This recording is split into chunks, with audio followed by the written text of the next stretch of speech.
Hey everyone, welcome back to the channel. Today we're diving into one of Hollywood's most iconic war dramas, For Whom the Bell Tolls, from 1943. This film, based on Ernest Hemingway's novel, is packed with drama, romance, and some seriously intense moments set against the Spanish Civil War. But beyond the surface, there are tons of hidden facts and behind-the-scenes tidbits that most people don't know. So buckle up, because we're about to uncover 20 hidden facts about For Whom the Bell Tolls that will totally change how you see this classic. Let's get into it. 1. The film was a huge risk during World War II. Back in 1943, the world was deep into World War II, and Hollywood studios were cautious about what kind of stories to tell. For Whom the Bell Tolls was risky because it tackled the Spanish Civil War, a conflict that was complex and politically charged. The U.S. government was still neutral regarding Spain, so the movie's focus on anti-fascist fighters was bold. Despite the risk, the film was made, showing Hollywood's commitment to powerful storytelling even during uncertain times. 2. Ernest Hemingway personally approved the casting. Hemingway, the author of the original novel, was famously particular about how his work was adapted. For Whom the Bell Tolls, he personally gave the thumbs up for Gary Cooper as Robert Jordan. Hemingway believed Cooper's rugged stoic style perfectly captured the idealistic American dynamiter. This wasn't just a rubber stamp. Hemingway actually met with Cooper to discuss the role, making sure the character stayed true to his vision.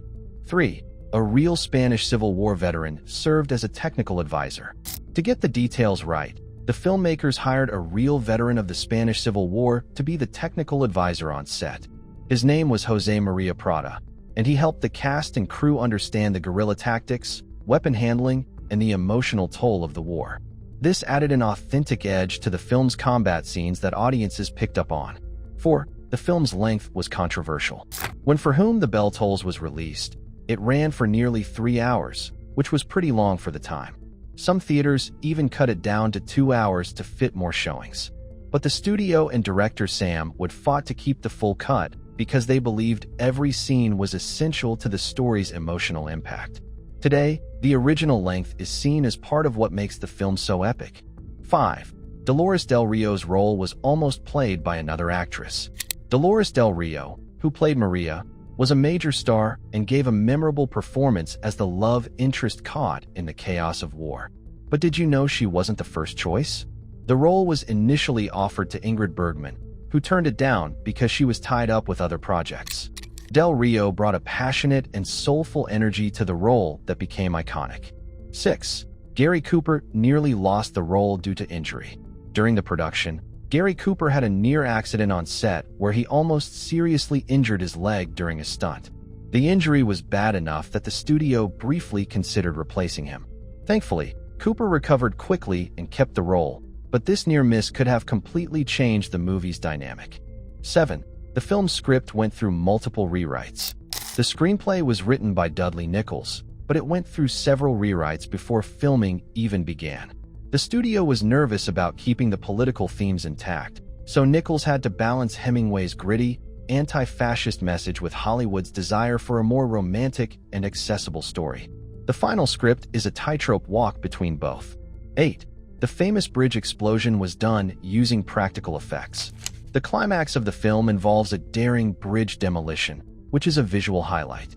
What's cool is that this wasn't CGI, it was done using practical effects, including real explosives carefully controlled by a team of special effects experts. The result is impressively realistic for a 1940s film and still holds up today. 9. There was a secret affair between Gary Cooper and Ingrid Bergman. Behind the scenes, Gary Cooper and Ingrid Bergman had a brief but passionate affair during the filming. Even though Bergman didn't star in the final cast, she was around the production, and their romance is rumored to have inspired some of the film's on-screen chemistry between Cooper and Dolores Del Rio. 10. The film's score was composed by Victor Young. Victor Young composed the film's haunting and romantic score, which is often overlooked but crucial in setting the mood. Young was one of Hollywood's most prolific composers, and his music here perfectly captures the tragic beauty and tension of the story. The soundtrack was later released and praised for its emotional depth. 11. The Spanish language was used sparingly for authenticity. While the film is primarily in English, the filmmakers sprinkled in Spanish dialogue to add authenticity. Dolores Del Rio spoke Spanish fluently, so her lines sounded natural, adding to the realism. This was somewhat unusual for Hollywood at the time, where foreign languages were often avoided or overdubbed. 12. Hemingway's novel was censored in some countries, but the film was banned. Ernest Hemingway's novel was widely read but controversial. Interestingly, the film version was banned outright in Spain under Franco's dictatorship because it portrayed anti-fascist fighters sympathetically. It was also banned in Nazi Germany for obvious reasons. This censorship added to the film's mystique and political weight. 13. The film sets were built in California, but looked like Spain. Most of the outdoor scenes were shot in California's rugged landscapes, particularly around the Sierra Nevada mountains.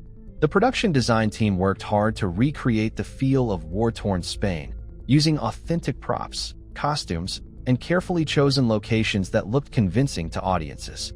14. The role of Robert Jordan was nearly played by another leading man.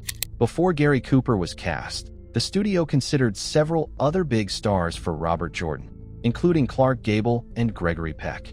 Cooper's mature and understated style ultimately won out, but it's interesting to imagine how different the film might have been with another actor. 15. Sam Wood, the director, was known for his attention to detail. Director Sam Wood was a meticulous craftsman who insisted on historical accuracy and emotional truth. He worked closely with actors to get the right tone, pushing them to balance the film's political urgency with the personal story of love and sacrifice. Wood's direction helped make the film a classic. 16. The film nominated for multiple Oscars but didn't win Best Picture. For Whom the Bell Tolls was nominated for 9 Academy Awards, including Best Picture, Best Actor for Gary Cooper, and Best Cinematography. However, it didn't win Best Picture. That honor went to Casablanca. Still, the film took home Oscars for Best Supporting Actress, Katina Paxinou, and Best Art Direction. 17. Katina Paxinou's performance was a career-defining moment. Katina Paxinou, who played Pilar, gave a powerhouse performance that won her an Oscar. Her portrayal of the strong, passionate Spanish guerrilla leader was widely praised for its authenticity and depth.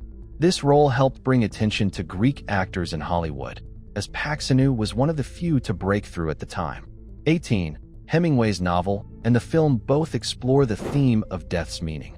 One of the central themes is grappling with death and sacrifice. The famous quote, "For whom the bell tolls," reminds us that death affects us all. The film captures this philosophical tone, which made it more than just a war romance. It's a meditation on humanity and loss that still resonates today. 19. The film's dialogue was often inspired by Hemingway's own voice. The screenplay tried to capture Hemingway's unique writing style: short, punchy sentences, deep subtext, and emotional understatement. Actors like Gary Cooper worked hard to convey this naturalistic style in their performances, which helped preserve the novel's spirit. 20. The film influenced later war and romance movies. Finally, For Whom the Bell Tolls set a standard for how war films could blend political commentary with intimate human stories. Movies like Casablanca and later war epics owe a debt to its tone and storytelling style. It showed that war stories don't have to be all action, they can be deeply personal and emotional too. Alright, that wraps up our deep dive into For Whom the Bell Tolls. From behind-the-scenes romances to political risks and unforgettable performances, this movie is full of fascinating stories. If you enjoyed this, don't forget to hit that like button and subscribe for more classic film deep dives. And hey, what's your favorite fact from today's video? Drop it in the comments below. Thanks for watching, and I'll see you in the next one.